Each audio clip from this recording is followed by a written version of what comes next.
Let's sit tall and close the eyes. And just take a breath in and a breath out.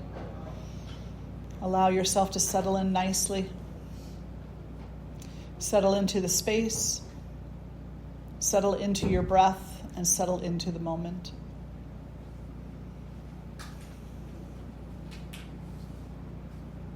Place the right hand on the heart, left hand over the right.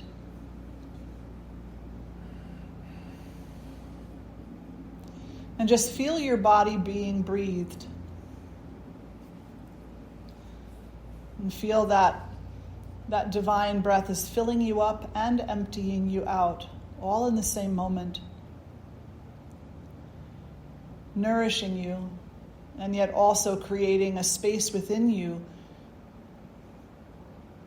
a space for knowledge, wisdom, joy, and peace.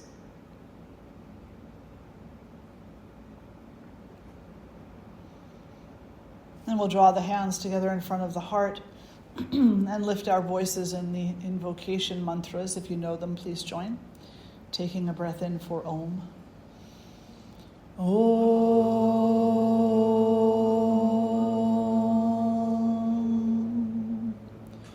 Shri Guru Bhyo Namaha. Hari Om.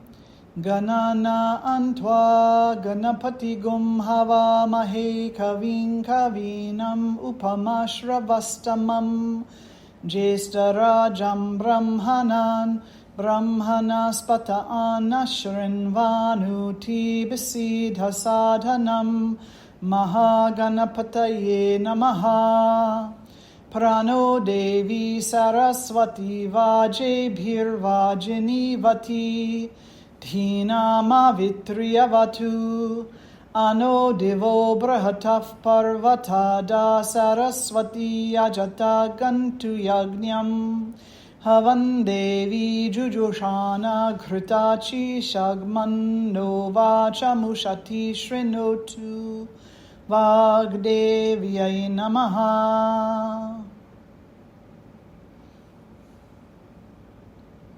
Releasing the hands down, fluttering the eyes open. Thank you for being here today. And so today we're going to talk about a concept that is shared by both Buddhism and Hinduism in the yoga realm, the realm of this inner inquiry, the spirituality of self-knowledge. And that is the concept of the Lords of Materialism. The Lords of Materialism, and how these three aspects of materialism impact us on a day-to-day basis, a moment-to-moment basis in our overall physical experience of life. And so the first Lord of Materialism is form. Form. And basically, this aspect of materialism is how we perceive form in any shape that it takes to hold some responsibility for our happiness, for our suffering, how form influences us to become attached, to experience addiction on any level, how things that have form are equated to attachment.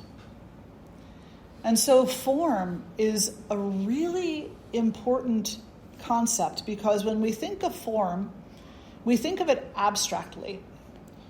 And sometimes when we talk about it spiritually, it's talked about very abstractly.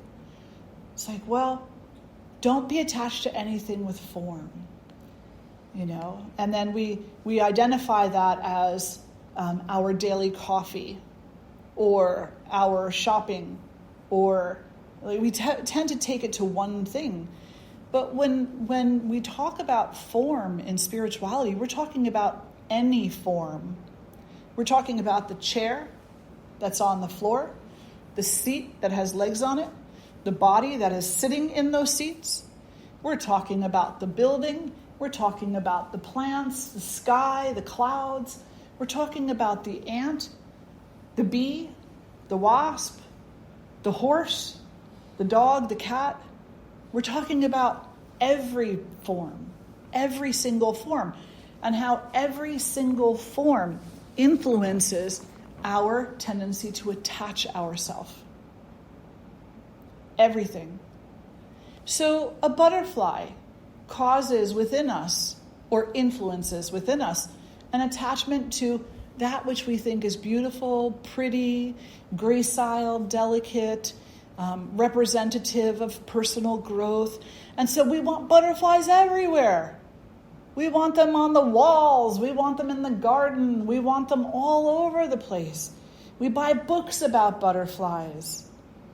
We buy lots of books about butterflies. And we keep those books on the table that has a butterfly sculpture. And so you see where the attachment is coming to. It's not just the concept of what the butterfly supposedly spiritually represents, but it's the form. We want the form around us as much as possible as a reminder, you know? And then there's a wasp. And the wasp has the same impact on us. We see the wasp and we say, wasps sting. Sting is not pretty, cute, dainty.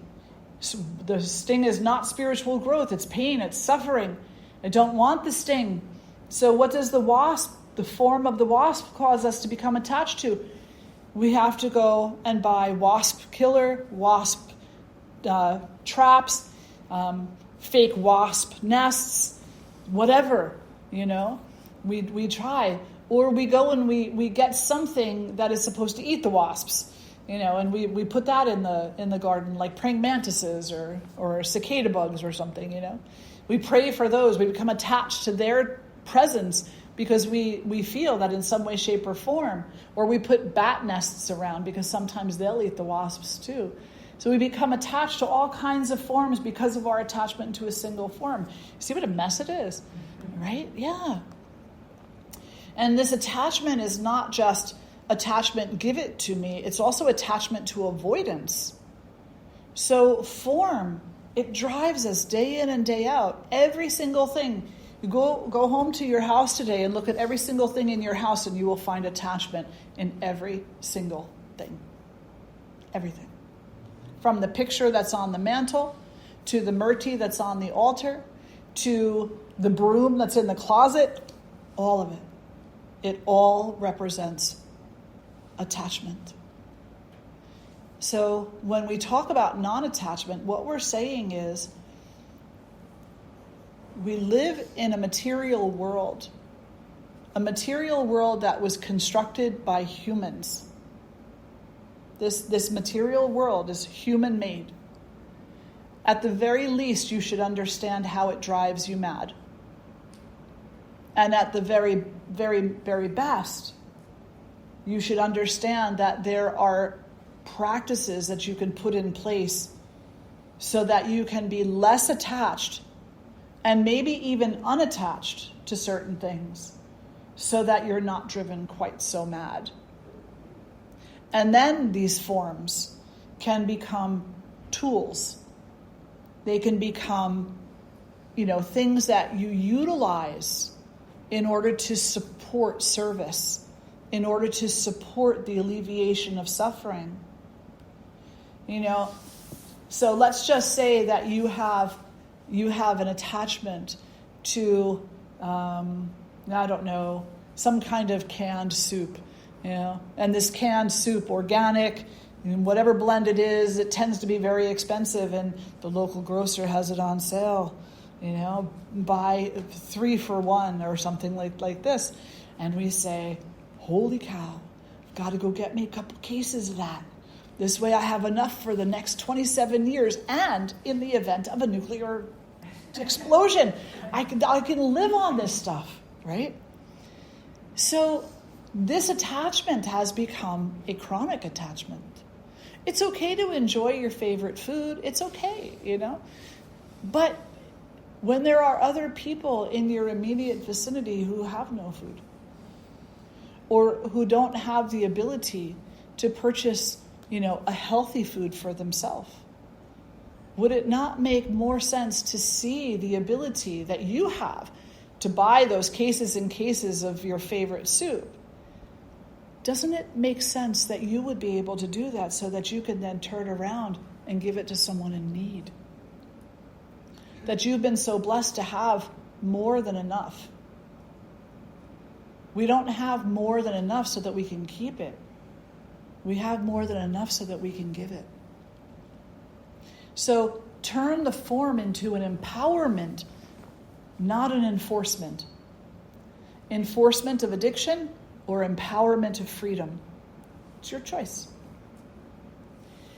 People are forms too, right? People are forms too. And that's where some of our greatest addictions come. We get addicted to our partner. And we get addicted to them being there, at a certain time, to them speaking a certain way, to them looking a certain way, acting a certain way. Or maybe we just get addicted to the idea of having a partner. That happens too. And so what happens when we empower instead of enforce? When we empower ourselves to respect other beings, to see other human beings not as a means to our own end, but as a means to their own self-awakening. What happens? Relationship changes. And we start to see the form in a different light. We start to see that this human being or these human beings that are standing in front of me, that they have divine purpose. And that purpose has little to nothing to do with me. It has everything to do with their own self-discovery, with their own sense of awakening within themselves the ability to alleviate their own suffering and the suffering that they cause in the world, that they bring forth in the world. And then all of a sudden you become their cheerleader. And you don't become their cheerleader that says, "Yay, you've got the ball, run for the goal, run for the goal, run for the goal." What do you mean you missed the goal? How can you miss the goal? You had the ball, you had the clear field, you should have made that. You don't become that kind of cheerleader. You just become the kind of cheerleader that sits there and observes and says, "May all this lead to that freedom. May all this lead to freedom for this being, for all beings, for all of us everywhere." That's the cheerleader that you become. And when you can treat every single human being in your life with that same kind of reverence, with that same appreciation, with that same respect, then you know that you have overcome the addiction of form, the materialism of form. But as long as you hold one person apart and there's some part of your heart or mind that says, "I wish all beings freedom." Well, maybe not that one. They should suffer a little longer. Ha ha, that was meant to be a joke. And it's like, no, you can't cover it up now that you said it. You can't take the words back now that you've said it. You can't pretend it was a joke. It wasn't. You meant it. You meant it. You said it, you meant it. This stuff of we don't say what we mean is BS. We do say what we mean. You said it, you meant it. Does that make sense? So start to say things that have some empowerment to them, and stop saying the things that you're going to regret saying. Instead, think about what you say before you say it, which is going to be the next one we come to, so we're going to wait for that, right? But really, there's a direct relationship between form and speech. There absolutely is, So form and our addiction to form is all form. Even sacred forms. Even sacred forms. You see how many murtis there are in this building? You tell me that's not an attachment, and I'll tell you, yes, it is. I know firsthand because I picked them all out, or almost all of them. It is an attachment. But as Swami Satsang would say, if you're going to be attached to any one thing, let it be peace. And these forms represent peace. So let them be peace. Let them remind us of peace. Let them be a reminder every time we walk in this mandir or any other mandir on the property that this is peace. This is the Divine Mother, the mother of creativity, of education, of wisdom, purity, sacred sound. And all these things can be vehicles of peace if we allow them to be within ourselves. But too often we choose the addictions that are harmful, and then all those gifts that she has given us, the wisdom, the education, the creativity, the sound, we use them for ill will. We use them to reinforce rather than empower. Now, I'm saying reinforce versus empower because reinforce is to force, reinforcing, making sure, And if you ever read the book by Hawkins, Force versus Power or Power versus Force, is an amazing, amazing book. It's a very heady read. It's a very long book, but it's a fantastic book that talks about the tendency of human beings to try to force everything.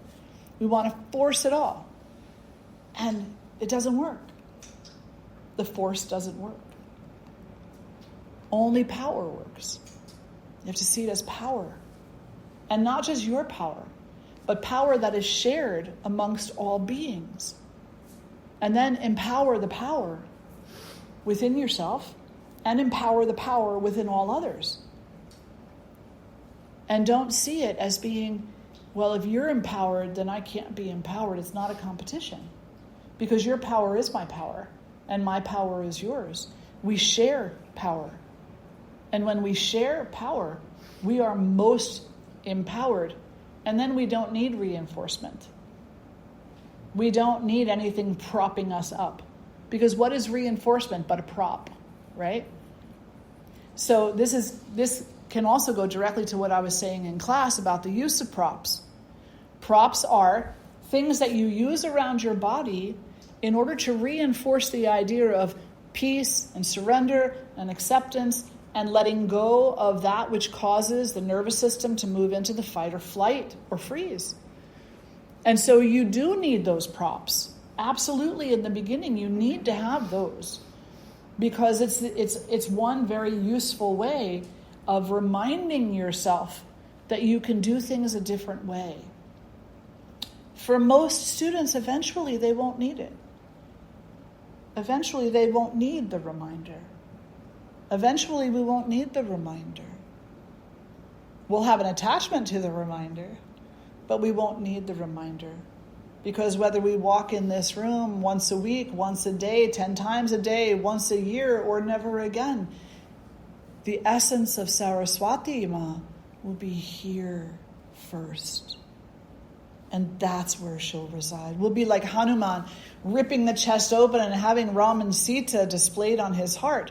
You'll rip your heart open and Saraswati will be there. Durga will be there. Kali will be there. Hanuman will be there. Ram and Sita will be there. Krishna, Christ, Buddha, Allah, they'll all be there. And you won't need anything else.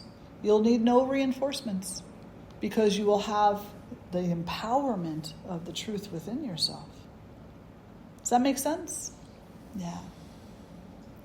So of these three lords of materialism, form is the first. The second is speech. So the Lord of speech. Boy, that's a good one. The Divine Mother empowers us with speech. And she also is the Divine Mother of sacred sound. And our voices are not meant to be used for anything other than that. But what happens is we use our voice for something else. We use our voice for gossip. We use our voice to spew poison. We use our voice to plant the seeds of doubt. We use our voice to reinforce the beliefs that are incorrect, that are harmful, that are false and outright lies. We use our voice to reinforce our beliefs. Every time, for the most part, that we open our mouth, I won't say every, 95% of the time, when we open our mouth, we're saying something that reinforces a belief that is at best only some small part true, and that's a human truth, so very subjective, and and at its worst, completely a lie. And we say these things, and we say them because in that moment we do think they're true. It's a belief system. And our speech is misused and abused because we apply it toward trying to reinforce the belief system that we carry with us versus empowering the truth that exists within us. So when we go around and we say things like, today is going to be a crappy day, we believe that. We've said it, we believe it. We don't say things we don't believe. We said it, so we believe it. Even if there's an automatic jump forward from the back of the mind that says, oh, no, I didn't really mean that. Yes, you did. In the moment that you said it, you 100% meant it, so stop denying it. Accept that you meant it. Accept that it was a moment that you chose something other than the sacred. That your ego came forward and said, well, if it's going to rain, I was going to go to the beach. I dropped the cap of my toothpaste tube in the sink, and it went down the drain, and my dog peed on the carpet. This is going to be a crappy day. Acknowledge that you meant it. I did mean it, but it's not what I want. And so I'm not going to reinforce that belief with any additional energy. Instead, I'm going to empower myself to see the sacred in everything. Even the dog peeing on the carpet. Mm-hmm. Even the cap of the toothpaste going down the drain. All of it. I'm going to see that this is all giving me an opportunity to be patient, to be kind, to be compassionate, to breathe in, to breathe out, to practice my yoga. Oh my gosh, After all, where else is yoga more needed than in those moments that, cause us to fly off the handle, right? So instead of reinforcing the belief that this is going to be a cruddy day, a crappy day, I am actually going to empower the truth that this day is as sacred as any other and every other day. And I am going to choose to see that. And then when we say that to ourselves, that's why in class I suggested to you, say it out loud. Say to yourself, I choose peace, I choose peace, I choose peace. Because when we say it, we give ourselves permission to embrace it. You've all read at least one article, if not many, many books on the power to attract things to yourself using your words and intentions. So but we look at it and we say, well, no, I want to attract money, the right partner. I want to attract popularity. I want to attract awareness. I want to attract these things. But never do we say to ourselves, never do we ask a really important question. What exactly is it that I am already attracting that is actually hindering my ability to experience the peace that already exists within myself? I don't have to attract it. That allows me to experience the joy that already exists within myself. I don't have to attract it. I just have to stop attracting this other stuff. Now, what am I doing to attract this other stuff? I'm using my words, my thoughts. I'm using all the aspects of speech with abuse. I'm abusing it. I'm saying, this is just going to be another crappy day versus this is another sacred day, another day to practice, another day to resolve, another day to let go, another day to choose not to reinforce the tendencies that take me down into the bowels of suffering, and instead to become skillful and even masterful at the practices that lift me up and all other beings. So speech is so important. And we think even underhanded speech, like, We've made so many strides in speaking non-violently and talking with compassion, and somebody irritates us and we're like, dur, dur, dur, dur, dur. And we talk a little bit under the cuff, you know. We get a little bit of that passive aggressiveness in there, and then we laugh it off. And we're like, oh, just joking. It's like, nope, you've already put the dagger in. Yep, can't take it back now without lots of blood being shed. So you've put the dagger in. Now you've got to now you've just got to acknowledge that you did that. You know, if you cover it up and you successfully talk yourself into minimizing the importance of passive-aggressive commentary, then you will just commit more passive-aggressive commentary because you'll feel like you got away with it. You'll feel like you got away with it. And what do we do when we feel like we got away with something? We do it more. So you got to call yourself on it. And nobody else can do that. So even if the person that you are passive-aggressive with says to you, you know, I think what you said to me right there, I'm feeling like that was kind of passive-aggressive. You're like, no, I was just joking with you. Can't you take a joke?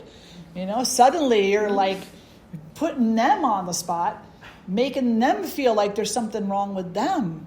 No, don't do that. Call yourself on your own childishness. You know what? You're probably right. Actually, you are correct. That was passive-aggressive, wasn't it? I'm working on it. Please accept my apology.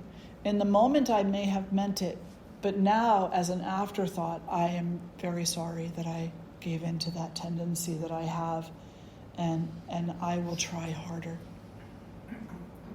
There's no shame. There's not. There's no shame in acknowledging that you did something that harmed someone else or yourself. There's no shame in acknowledging that.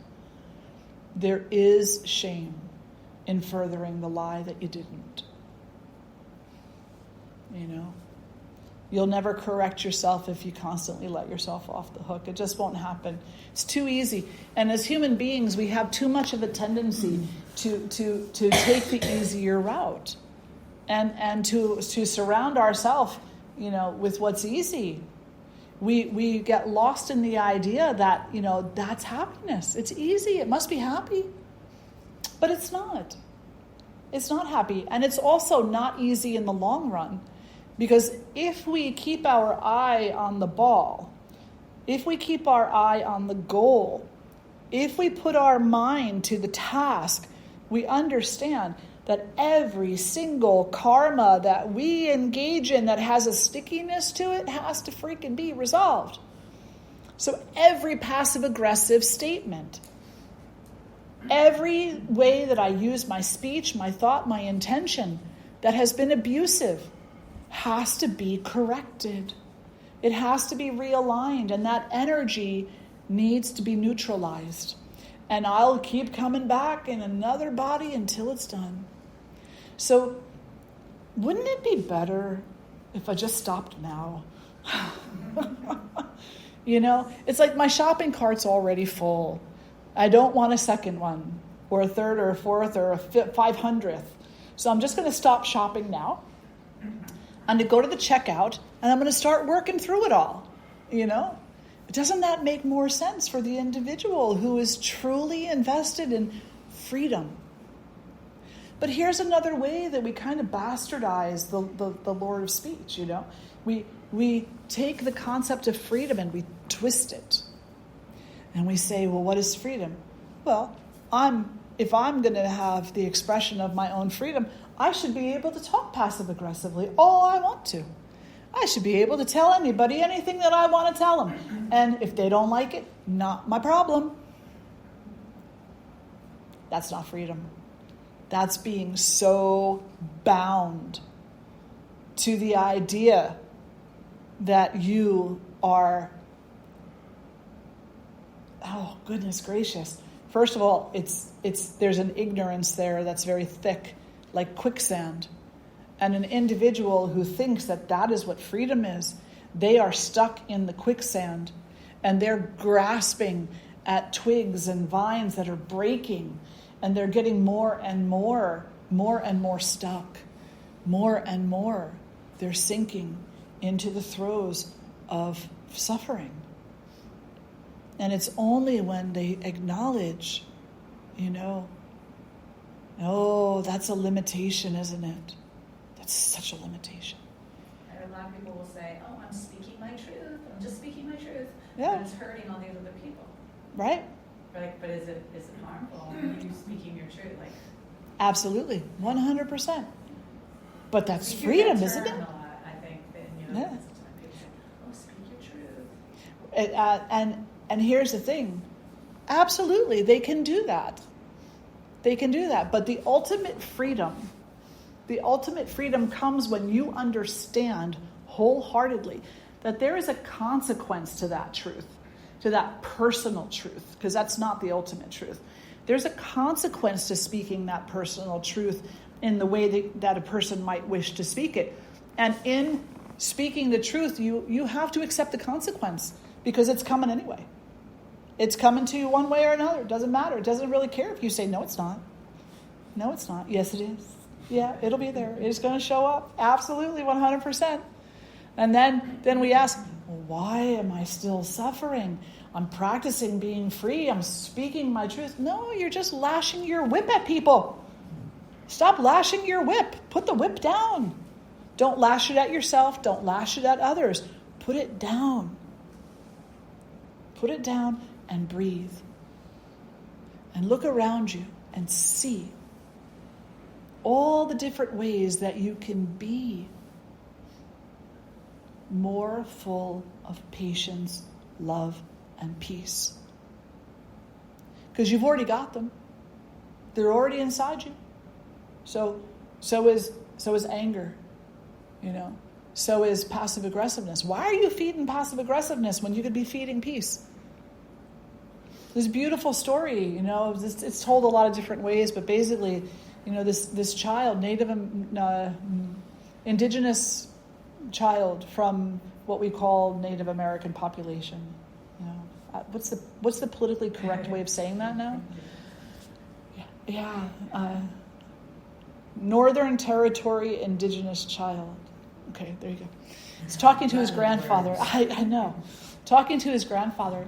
And his grandfather, I had this dream, and I keep having this dream, and it's terrifying. And he goes, well, tell me, what is it? And he said, well, there's two wolves inside of me, and they're fighting, and one seems to be a really good wolf.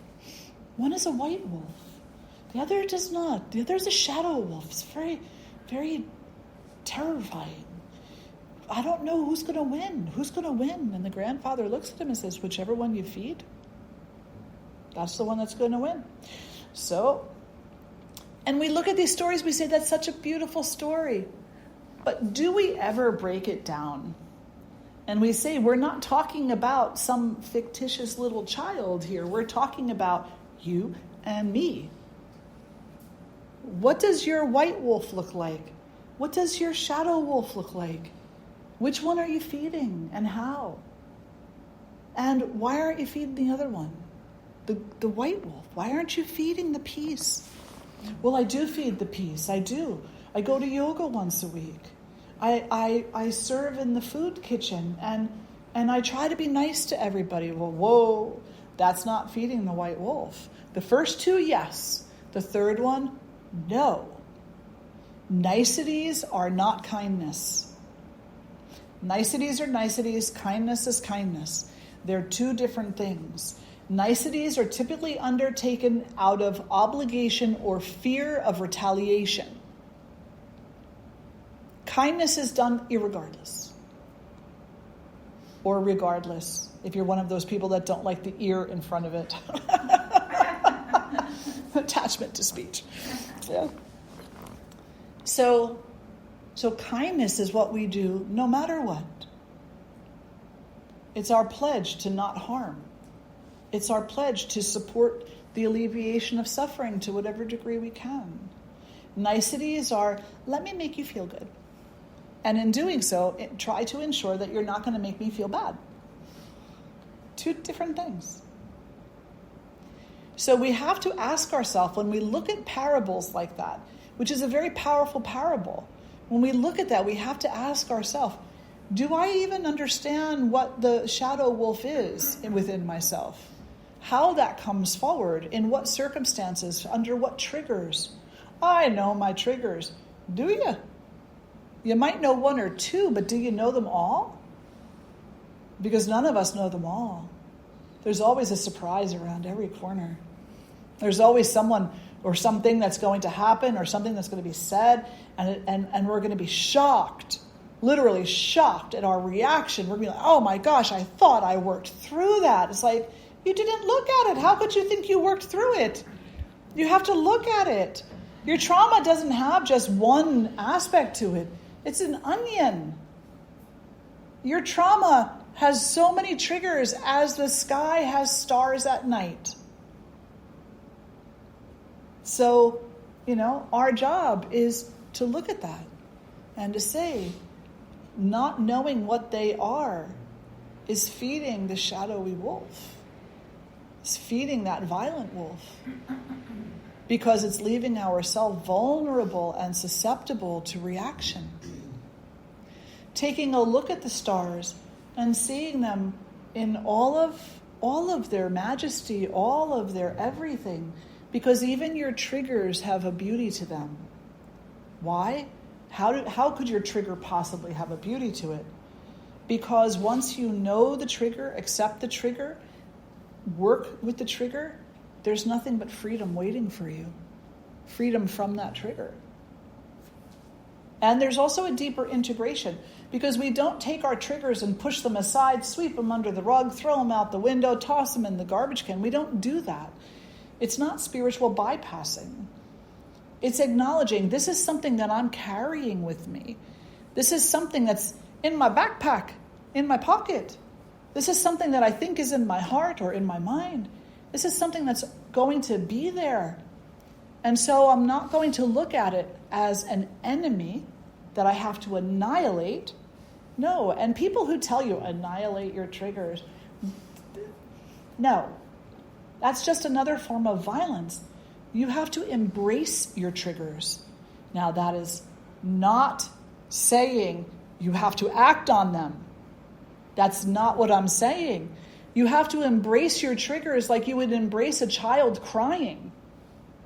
Like you would embrace, an individual in pain and suffering, because that's what it is.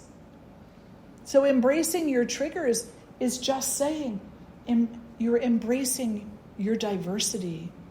And no, you're not going to act on it to the best that you can avoid acting on it, But you are going to hold a space for it to heal. So you have a cut on your arm, a nice big gash on your arm, and you have a trigger. You look at the cut and you go, oh my gosh, I should put some antiseptic on there, dab it on there. Oh, and I'm going to breathe because I know it's going to hurt a little bit. Okay.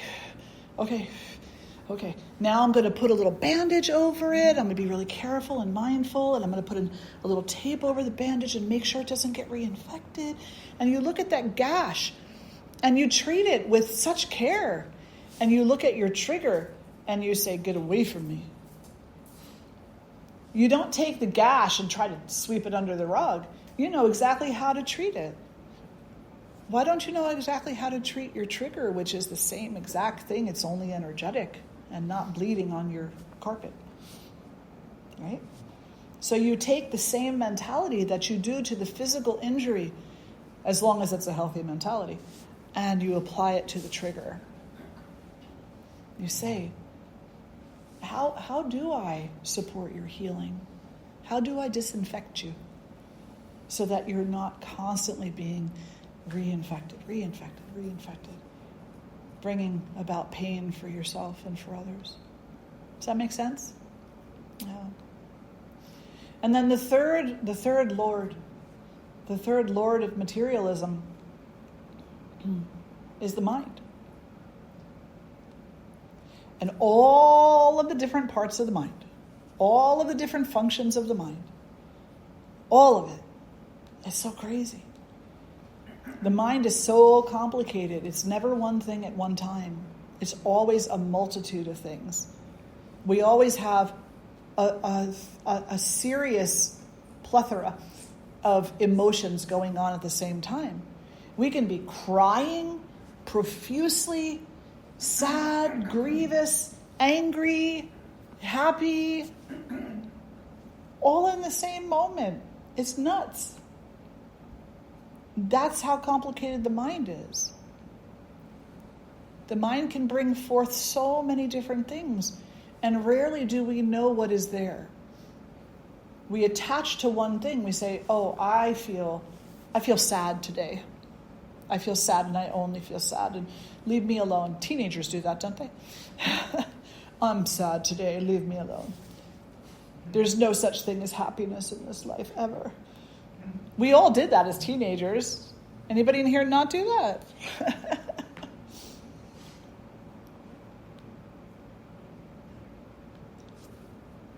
The mind is the great limiter. It's the great limiter.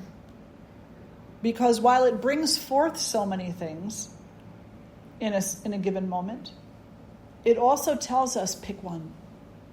Just pick one. Don't see the true diversity that exists. Limit your possibilities. Language or speech is also a great limiter. And form is also a great limiter. But they're only limiters because of the attachment that we have to them. We have an attachment. We say, well, sad is what's on my mind right here, right now. It doesn't really matter what's behind it, so it must be the only truth that there is. Desire is the only thing that I'm thinking of right now, so that must be all that there is. Happy, happy. Joy, joy is what's on my mind right now, so that must be all that matters. It must be all that matters. And when we look at our mental state like that, and we say, I'm sad and that's all that there is, it limits us because it tells us happiness doesn't exist, peace doesn't exist, these other things don't exist in that moment. Now, we may be able to intellectualize and say, well, happiness will come back around again when it comes back around. But that's not exactly the truth, is it? Because happiness doesn't come around. Happiness is not something you have to acquire. Joy is not something you have to get. You don't have to put it in your shopping cart and then check out at the cash register. Happiness is something that you are. Peace is something that you are. It exists within you already. So you don't have to wait for it to come back around. You got to choose your words very carefully, the way that you choose to describe things.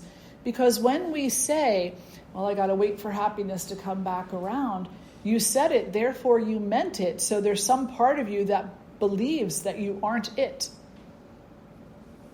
Right? So you got to change the way you say it. Maybe something like, well, I recognize in this moment I'm making a choice.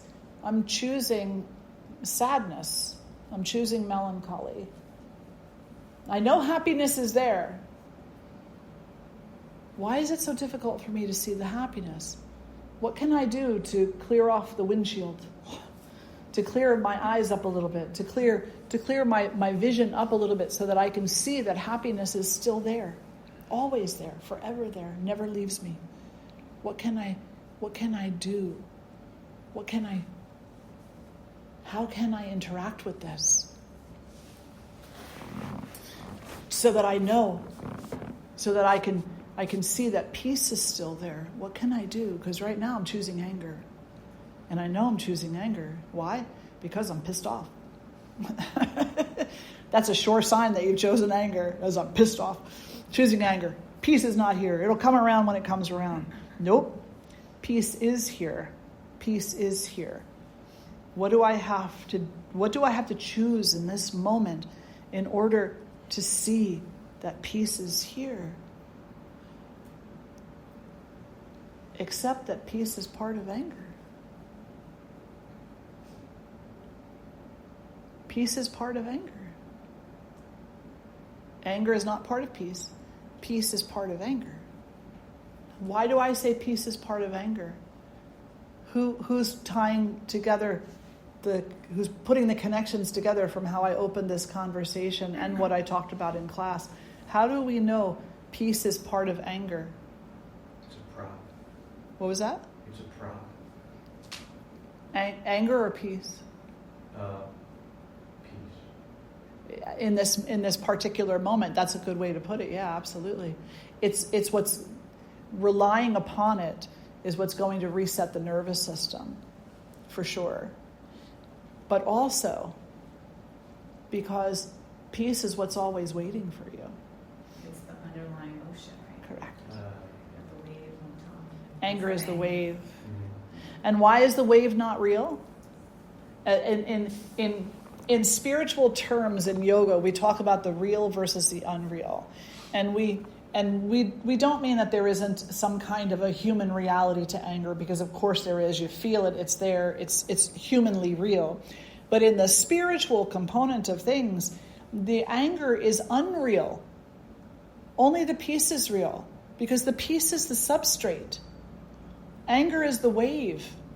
And you don't know if the wave is ever going to come. You don't know. You don't know when the wave is going to rise, when it's going to fall away. There's no consistency to it. And that which is changeable in the tradition is said to be unreal, because that which is real is not changeable. But wait, doesn't peace change? No, peace doesn't change. It's always the same. Every time that you go there, it's always the same. When you close your eyes, now close your eyes. Sit tall and close your eyes. And descend into the depths of your own self, where you know peace is you. It's no different than it was last time you visited that space within yourself. It's the exact same.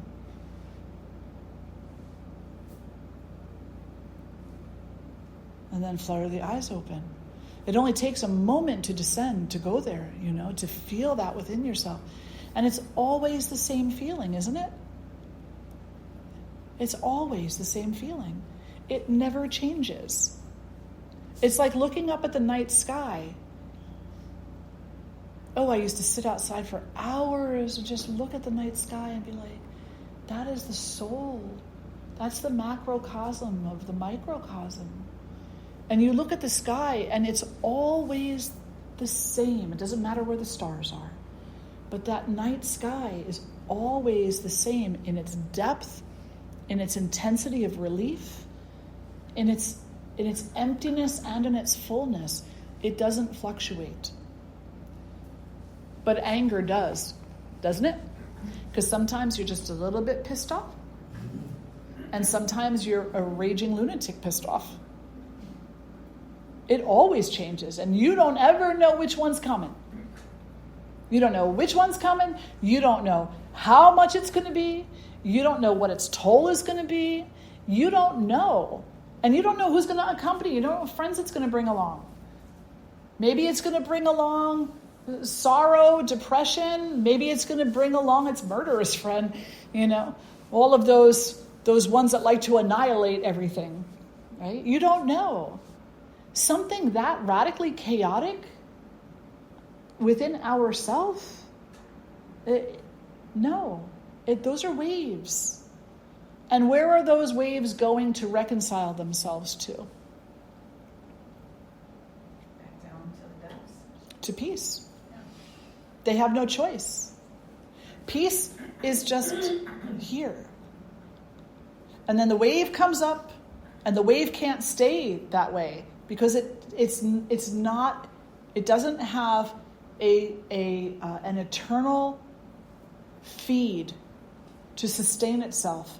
It is a temporary disturbance that will ultimately go back into peace again.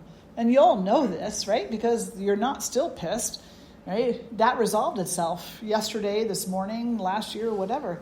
It resolved itself. It may come back up again.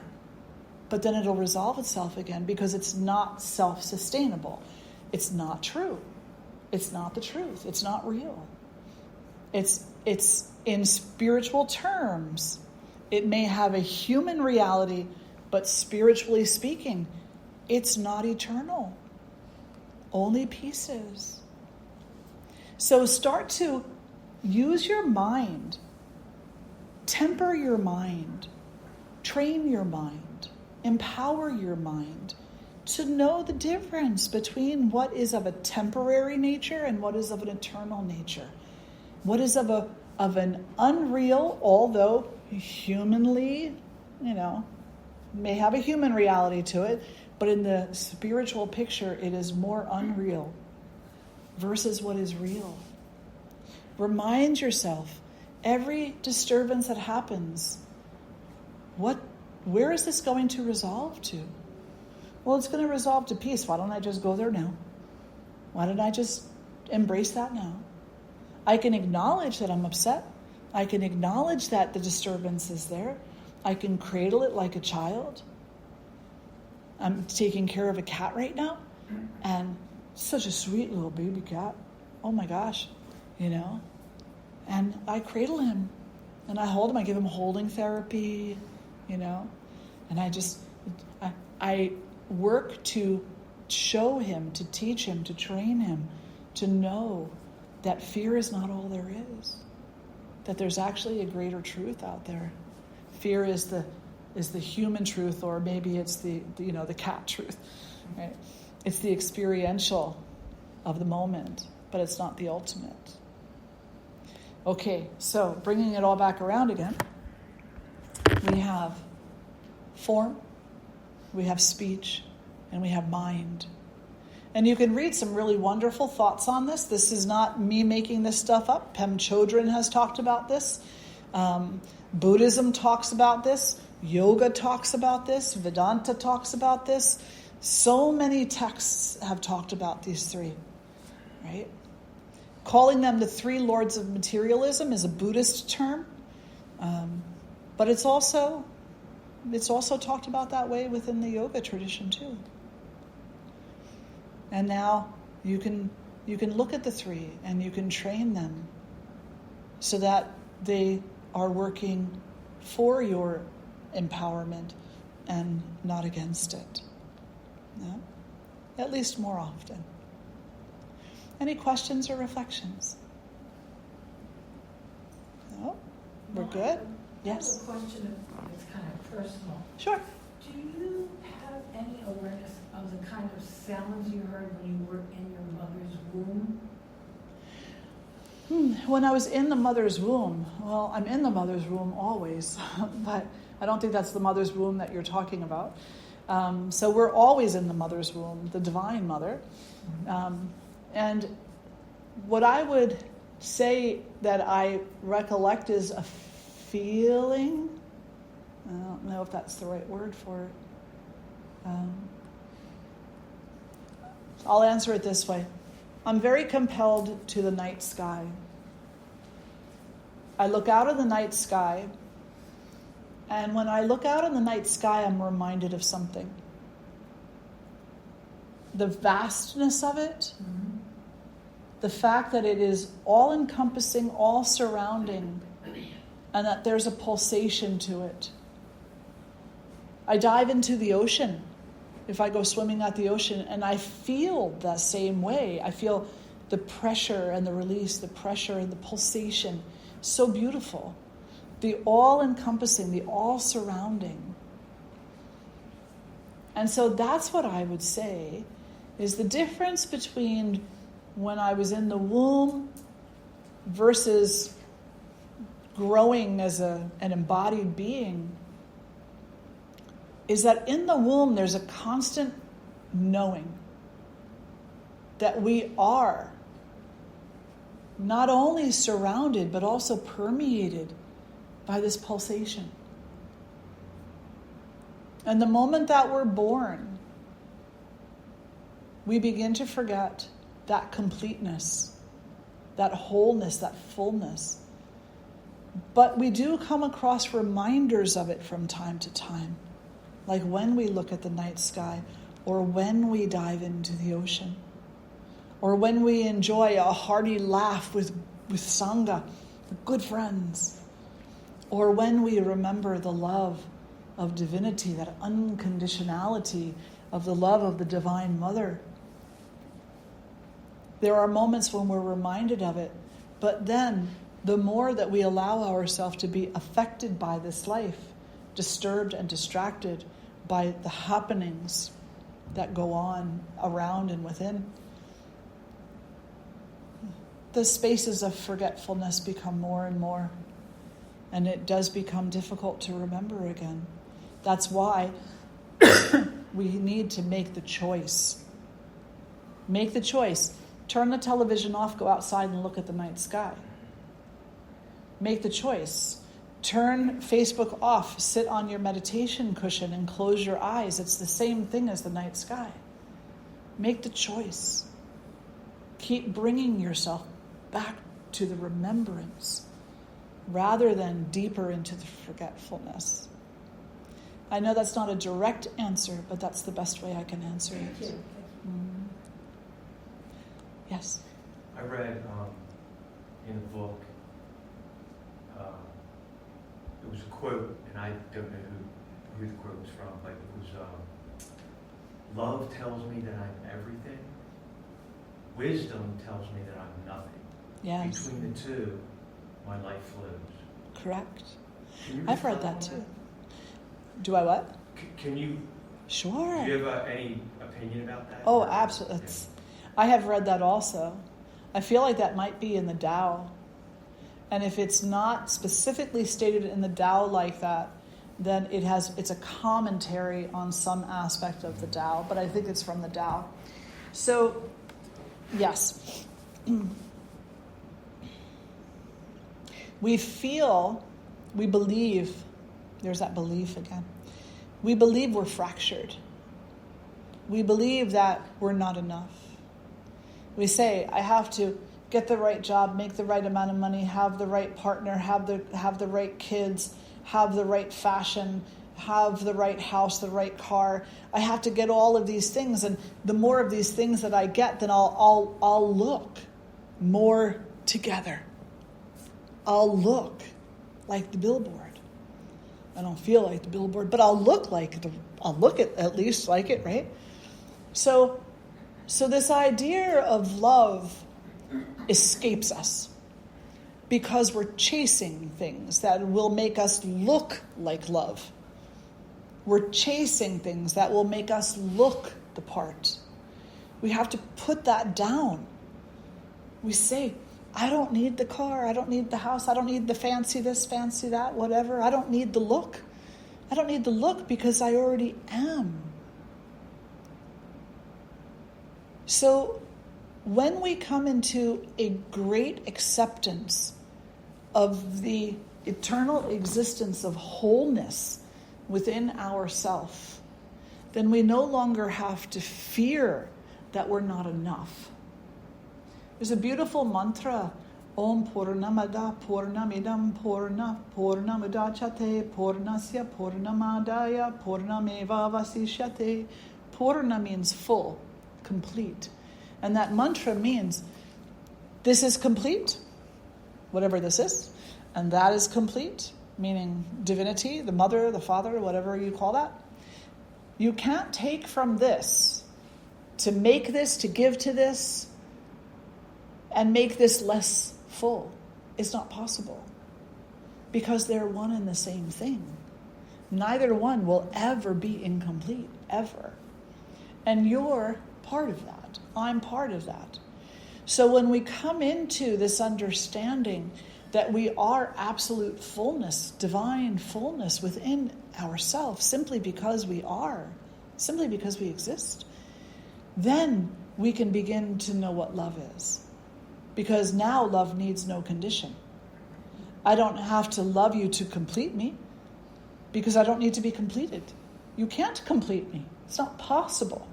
Now I can just love you purely. Period. I can just be. In that being, there's nothingness. There's a sense, it's not nothing like I can throw everything away now, I don't need any of it, you know. It's not that. It's that there's no attachment. I don't feel like I have 10,000 shackles attached to me. Smoking, drinking, sex, shopping, popularity, you name it, money, food, whatever. I don't have those shackles. I don't need them. So there's nothing. There's a nothingness. which is completely full, 100%. And therein lies the truth of yourself, that you are both completely full as well as completely free. If you change the word nothingness, which is very difficult sometimes for people to, they think they have to throw things away. No, you just need to cut the tethers that keep you bound. Just say freedom. Freedom. What is freedom? Yeah. Does that? Yeah. Yeah. Thank you. Absolutely. Did you have a statement, sir?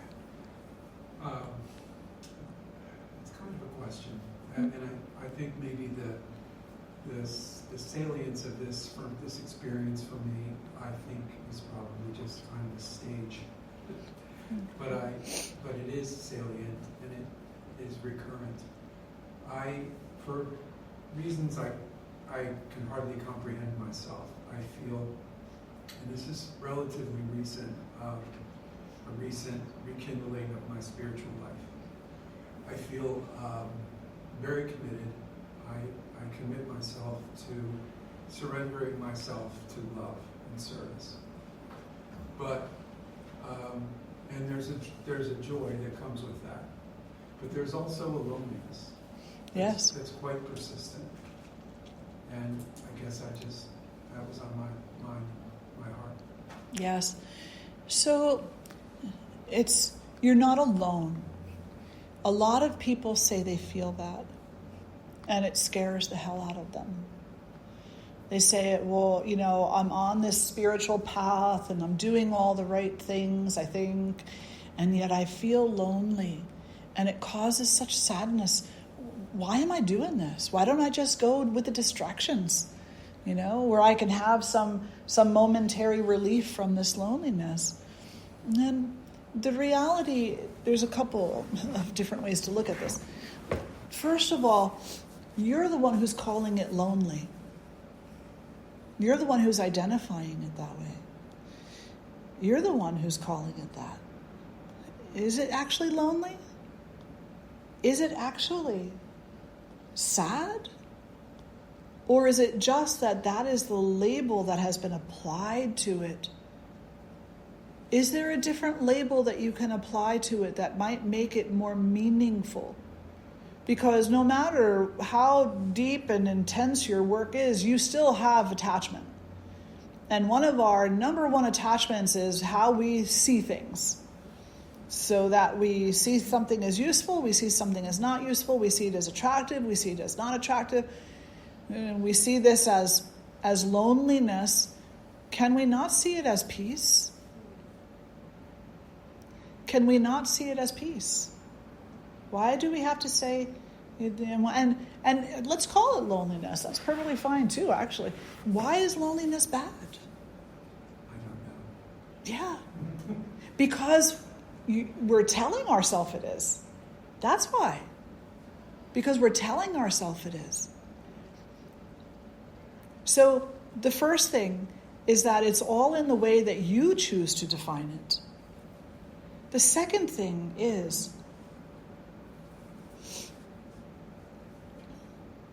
has two parts. First, you do have to walk this path by yourself. You're the only one who can make that choice for yourself. You have to walk it by yourself. And that's a very scary thing. But in this tradition, there's Sangha. Sangha is the like-minded community.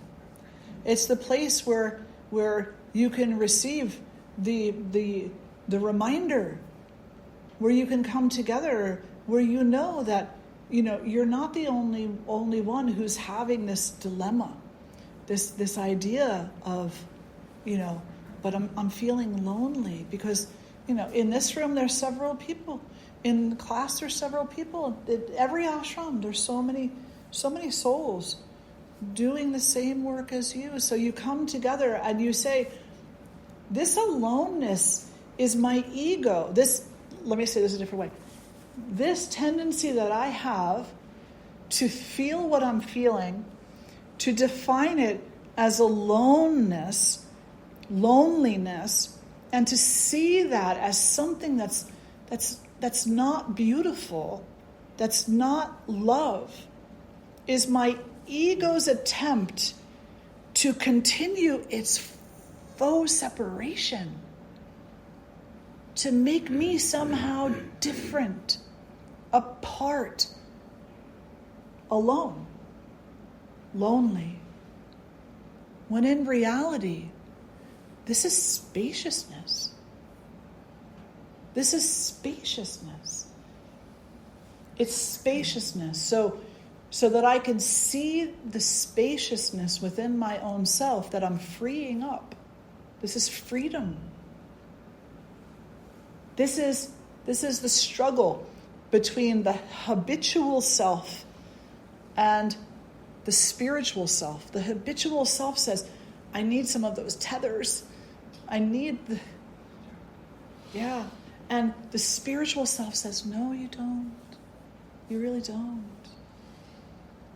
But if you do want a tether, let it be to Sangha. So that it's okay when you decide to let go of the tether again. Whatever you do, try not to tether yourself to a non-like-minded individual. This is important. This is not a judgment thing. This is to say, if you tether yourself within Sangha, they will understand when you cut the tether. If you tether yourself to the human-made world, it will not understand. It won't when you decide again to cut the tether. Yeah, absolutely. Let's sit tall and close the eyes. Draw the hands together in front of the heart. We'll lift our voices in one beautiful Om, taking a breath in.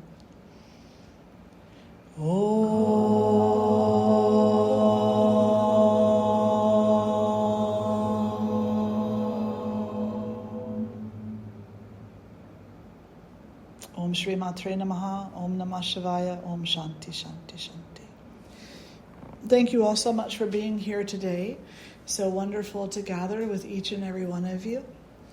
Good to see you. Now, we do have our next session